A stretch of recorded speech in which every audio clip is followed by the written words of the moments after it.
भैया भैया भैया रुक जाओ, भैया रुक।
भाई वो चलो कौन आएगा अच्छे से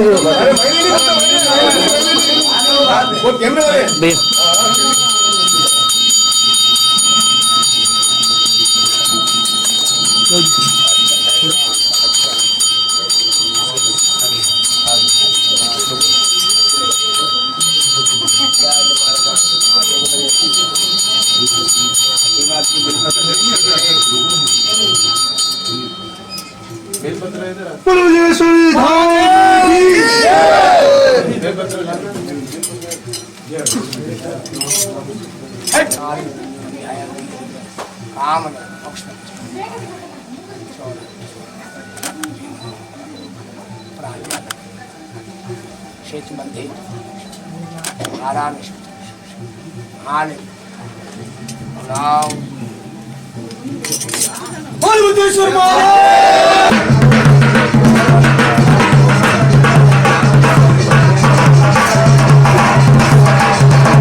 यहाँ पर विशेष रूप से बौद्धिक चर्चा के लिए पधारे हैं, तालियां बजाओ सभी जोरदार। क्षत्रिय वंश हमेशा धर्म में आगे रहा और हमारे बीच में ये सभी जितने भी लोग जो यहाँ पर आप सभी का बहुत आत्मा से अनुमोदन। अब मैं निवेदन कर रहा हूँ प्रकाश जी भाई साहब पालीवाल, बाबू प्रताप सिंह जी, आदरणीय भाई साहब हुक्म रविराज जी भाई साहब, बिल्कुल भाई साहब का करें, भाई साहब का करें, एक एक करके सभी का कर दें बिल्कुल। बहुत सुंदर, धन्यवाद। तो आइएगा बड़े सम्मान के साथ में, जिनकी आवाज से जिनकी चेतना से आप सभी में अलग जगेगी। घोषित हुए बिना गौ माता की रक्षा नहीं हो सकती, इसीलिए हम लोग हिंदू राष्ट्र की बात करते हैं। हिंदू राष्ट्र घोषित होगा तो गौ माता की रक्षा होगी, और जहां गाय को प्रताड़ित करके उसके शरीर से एक बूंद रक्त की भी गिरती है, उस धरती पर किया हुआ सभी सत्कर्म नष्ट हो जाता है। बड़े बड़े यज्ञ हो रहे हैं, अनुष्ठान हो रहे हैं, प्रवचन हो रहे हैं, कथाएं हो रही हैं, और उसका परिणाम नहीं आ रहा है। इसके पीछे एकमात्र कारण है कि गौ माता के रक्त से इस धरती को सींचा जा रहा है। जब आप प्रातः काल उठ करके संध्या वंदन सूर्य भगवान को अर्घ देने का प्रयास करते हैं, उससे पहले तो लाखों गायें कट जाती है। इसलिए देश की आजादी गोरक्षा के बिना अधूरी है। इसलिए गोरक्षा इस देश में संपूर्ण रूप से प्रतिबंधित हो, गो हत्यारे को प्राणदंड की सजा मिले, ऐसी योजना बिना हिंदू राष्ट्र घोषित हुए नहीं हो सकती। तिलक के लिए इस गोकुंदा को चुना था ना, वैसे ही मैंने इस मेवाड़ की भूमि इस गोकुंदा को इसलिए चुना कि सनातन की जयघोष आज इस जगह से पूरे विश्व में नहीं, पूरे सनातन का एक एक अंग, एक एक बच्चा उस धर्म के लिए समर्पित हो जाए, क्योंकि ये सनातन की वो भूमि जो कभी किसी की गुलाम नहीं हुई, ना होगी, ना हो पाएगी। आज आप लोगों की गलतियां हैं जो आज वामपंथी हमारे आसपास घूम रहे हैं, मिलते हैं, पकड़ो सालों को। मेरा तो एक ही कहना है, पकड़ो सालों को और बताओ कि तुम्हारी माँ का नाम क्या है, तुम्हारे दादाजी कहाँ से आए, तुम्हारे परदादाजी कहाँ से आए। तो हिंदुस्तान का जितना मुस्लिम जी रहा है ना, जितना इस्लाम जी रहा है, जितना मुस्लिम धर्म जी रहे हैं, मेरा तो इस मंच से एक ही निवेदन, एक ही आदेश, आओ तुमको हम गले लगाते हैं। छोड़ दो वो सब बातें जिन बातों को छोड़कर तुम घर छोड़ के गए थे, छोड़ दो वो बातें जिनके कारण तुमको मुगलों से, अंग्रेजों से गुलाम बनना पड़ा। अपनी बहन बेटियों के कारण तुमने घर छोड़ा। ए माता बहन बैठ जाओ, वो बड़ी भजन का बनी है, अथवा समय मारता नहीं है। हम सब चाहते हैं, लेकिन ये तब संभव होगा सज्जनों और माताओं बहनों जब ये राष्ट्र हिंदू राष्ट्र घोषित हो, गौ माता की रक्षा हो, धर्मांतरण रुके, लव जिहाद, लैंड जिहाद। भारत देश की धर्मशाला नहीं है कि जो मर्जी आए जहां से आए इसमें आओ घुस जाओ, और फिर कुछ दिन यहाँ दया और करुणा के नाम पर, मानवता के नाम पर निवास करो, और फिर थोड़े दिन बाद अपने नागरिक अधिकार और संवैधानिक और सामाजिक अधिकार के लिए आंदोलन खड़े करो। ये भारत कोई धर्मशाला नहीं है, ये शुद्ध सनातनियों का, आर्यों का ये प्राकृतिक उद्गम स्थल। और यहाँ पर हमारे ऋषियों ने वेदों की ऋचाएं गाई, यहाँ पर गंगा यमुना के किनारे हमारे तीर्थों का निर्माण हुआ, यहाँ मेदपाट जैसी पुण्य क्षेत्रा भूमि, इस भूमि को हमारे पूर्वजों ने अपने रक्त से पवित्र किया है। इसका एक एक कण हमारा अपना है, इसको अपना कहने का हमें अधिकार है, इसको मस्तक पर लगाने का हमारा अधिकार है। इस राष्ट्र की रक्षा हमको स्वयं को करनी है। प्रशासन, सरकार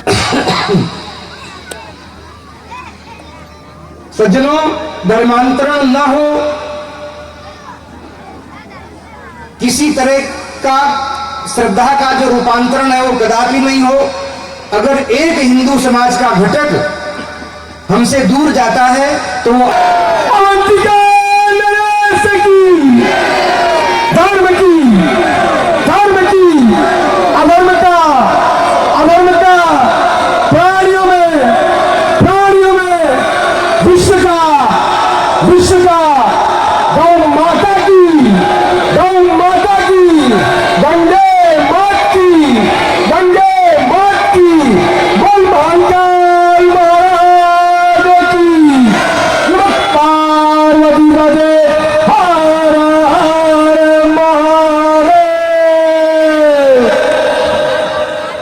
हैं तो मस्तक पे कफन को सिंह बांध लिया, जिस दिन घर छोड़ दिया उस एकनाथ के लिए, तो जिएंगे नाथ तेरे लिए और मरेंगे तो तेरे लिए। और जब जब सनातन के लिए तो बीच में आएगा, उसकी घर तो क्या शरीर भी स्तन के ऊपर नहीं रहेगा। जय श्री महाकाल, हर हर महादेव। और आप सबसे एक और बात कहनी, हिंदू राष्ट्र, हिंदू राष्ट्र, हिंदू राष्ट्र। मेरी बात करके मैं अपनी बात को खत्म करूंगा। मुझे जोधपुर पहुंचना है, आगे की सब व्यवस्था है मेरी, आगे भी कार्यक्रम आप जनता मेरे इंतजार कर रही है। हिंदू राष्ट्र बनाना होगा, बनाना है हिंदू राष्ट्र, सबकी इच्छा है, सब आगम में कर लो, सब जगह पक्की बात। तो पहले एक बार एकनाथ की जरूरत नहीं, ताकि फिर निर्माण ना ढूंढने लगे। इतनी बड़ा घोषणा की थी भगवान जब एकनाथ की कृपा से प्रताप के पास कोई सेना नहीं थी, एक टुकड़ी थी, और गोला युद्ध की शुरुआत किसी गोविंदा से की थी। वही भाव लेकर मैं तुम्हारे पास आया हूँ। इस गांव के आसपास जितने भी ईसाई हो, जितने मुस्लिम रह रहे हो, या तो हिंदू बन जाओ या तो इलाका छोड़ दो। मैं तो नहीं बोल रही था, बोलो नहीं बोलो बड़ी की बात छुड़ा दे ऐसे नहीं। तुमको अपने आप अपने सनातन के प्रति आत्मविश्वास करना पड़ेगा। हमारा सनातन अटल सत्य है, रहेगा और हमेशा है, इसलिए सनातन को कोई खत्म नहीं कर सकता। इसलिए हिंदू राष्ट्र बनाना होगा तो चारों वर्ण अपनाना होगा। चारों वर्ण का मतलब समझते हो? अरे कभी तुमने शूद्र का मतलब समझा? शूद्र का मतलब होता शु मतलब शुद्धता और जे मतलब ध्वेषता, जो शुद्धता का दमन करने वाले, शुद्धता को ऊपर लाने वाला और ध्वेषता का दमन करने वाला, वो तो होता शूद्र। तुम लोगों ने उसकी जाति का इतना बड़ा निरीक्षण कर दिया। जिसको तुम खटिक कहते हो वो पहले खटक ब्राह्मण था, जिसको तुम चमार कहते हो वो चमर ब्राह्मण था। उस चमार ने तलवार ढाली, वो चमर सिंह बन गया। वो खटक ने तलवार ढाली, वो खटिक सिंह बन गया। और तुम्हारे इन राजनेताओं के गोविंदों ने इसको छाते बात करके तुम्हारे निजी स्वार्थ के लिए खटिक खटिक खटिक खटिक, चमार चमार चमार चमार, धोबी धोबी धोबी, तेली तेली। अरे सब जने 88,000 ब्राह्मण के ऋषि हैं। मूल ब्राह्मण ऋषि की उत्पत्ति है। जिस ब्राह्मण ने जो कर्म किया वो जातियां बन गई। मगर मेरे महादेव ने एक ही जाति बनाई, उसका नाम है मानव जाति। उसके प्रकार बनाए केवल ढई, स्त्रीलिंग, पुल्लिंग और नपुंसकलिंग। और मेरे भोलेनाथ को कुछ नहीं बनाया। और इन जातियों की बातें करते हैं ये सब ब्रह्म है जो अपने आप के घर को भी सुधार पाए। तुम्हारा घर क्या सुधारेंगे? वो घर को छोड़ के निकलते हैं। उनको यही पता नहीं कि तेरी बड़ी बेटी कहाँ जा रही है। उस मुसलमान के घरों का पता नहीं। दिन भर उस क्राइम कर करके, गंदगी काम करके उनको पैसा मिलता है, तुम्हें कहीं पता है? एक बच्ची को तैयार करने के लिए, हिंदू बच्ची को 25,000 रुपया मुसलमान लेता है। कितना? 25,000 रुपया तुम्हारी बहन बेटी घर से जाने के लिए। 20,000 रुपया उस बच्ची के लिए जिसका विवाह नहीं हुआ, जिसकी शादी हो गई हो, उसको परिवार छुड़ाने के लिए 15 लाख रुपया उस बात का। 20,000 नहीं, लाख रुपया। और 15 लाख रुपया किसका? जिस कन्या की शादी नहीं हुई और उसके अपने परिवार से दूर करने का। तो उनका तैयारी है लव जिहाद वालों की। तुम्हारी कोई तैयारी? तुम्हारे घर में लठ नहीं मिलेगा, लठ। और ये राणा की फौज थी। अभी मेरे राणा की जय और पुंजा की जय। पुंजा नहीं होता तो राणा युद्ध लड़ता था। और राणा उस समय 15 दिन तक पुंजा युद्ध लड़ता रहा और अकबर को पता लगने दिया कि प्रताप कहाँ है। प्रताप किले के ऊपर और यहाँ पर पुंजा स्वयं युद्ध लड़ना। ऐसे ऐसे वीरों की ये भूमि, आप उनके वंशज मेरे सभी। जिसको तुम आदिवासी कहते हो, तुम आदिकाल से हो बेटा, आदिकाल से तो सभी जातियां बाहर आई। सबसे पवित्र तुम हो कि तुम्हारे घर में स्वयं शिव पैदा हुआ। तुम्हारे घर में स्वयं माँ भगवती, माँ पार्वती का अर्जन हुआ। और मलि और अर्जुन बनकर भगवान स्वयं शिव ने आंगन में मल्लिकार्जुन की स्थापना की। बोल मल्लिकार्जुन महादेव की।